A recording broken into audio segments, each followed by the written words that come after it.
भोपाल में black fungus की व्यवस्थाओं को लेकर चिकित्सा और शिक्षा मंत्री विश्वास सारंग का बयान सामने आया है। उन्होंने कहा है कि ब्लैक फंगस को लेकर हमने सबसे पहले काम करना शुरू किया। हम अगले 3 दिन प्रदेश में ब्लैक फंगस के प्राथमिक पहचान की मुहिम चलाएंगे। मेडिकल कॉलेज में एडमिट ब्लैक फंगस के मरीजों के केस की हिस्ट्री भी देखी जाएगी।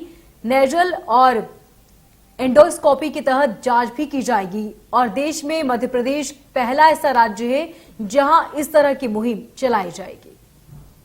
मध्य प्रदेश की सरकार ईएनटी चिकित्सकों की मदद से एक मुहिम शुरू करने जा रही है ब्लैक फंगस बीमारी से निपटने के लिए। और इस वक्त हमारे साथ मौजूद हैं चिकित्सा शिक्षा मंत्री विश्वास सारंग। सर, अगर बात की जाए तो ब्लैक फंगस के संक्रमित मरीजों का भी आंकड़ा बढ़ता हुआ नजर आ रहा है।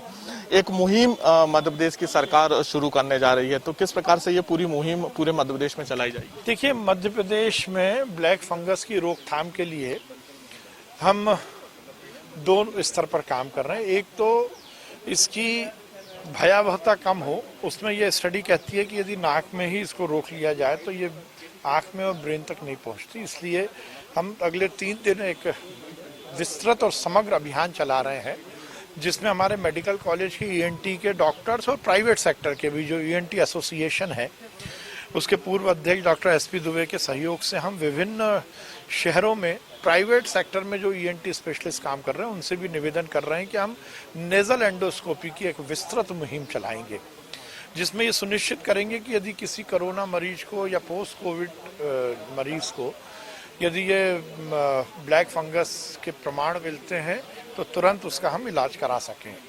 दूसरा, हम जो हमारे मेडिकल कॉलेज में ब्लैक फंगस के मरीज भर्ती हैं उनका पेशेंट टू पेशेंट एक सर्वे करा रहे हैं, उसकी स्टडी करा रहे हैं कि इसका क्या कारण है, कहाँ से आया, किस स्थान पर ज़्यादा है, गांव में ज़्यादा है, शहर में ज़्यादा है, ये सब स्टडी भी हम करा रहे हैं। इसके साथ ही सर, रेमडेसिविर इंजेक्शन की कालाबाजारी हो रही थी, लेकिन ब्लैक फंगस इंजेक्शन की कालाबाजारी ना हो, इसको लेकर आप खुद मॉनिटरिंग कर रहे हैं मुख्यमंत्री? वो तो शुरू से स्पष्ट है, यदि इस तरह की जान बचाने वाली दवाइयों की कालाबाजारी होगी तो उस पर रासुका लगेगी।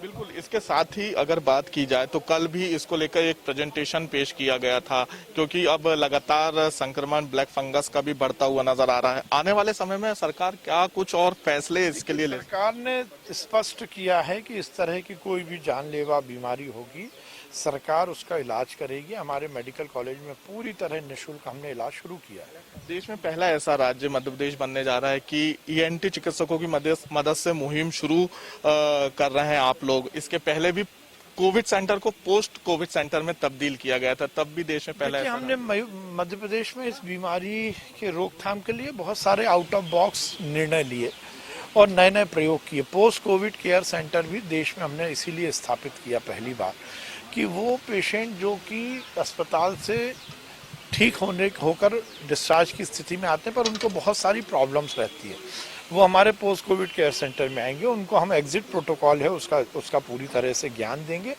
और इससे 2 फायदे होंगे। जहां मरीज को रिकवरी में सहायता मिलेगी तो हमारे अस्पतालों का दबाव भी कम होगा।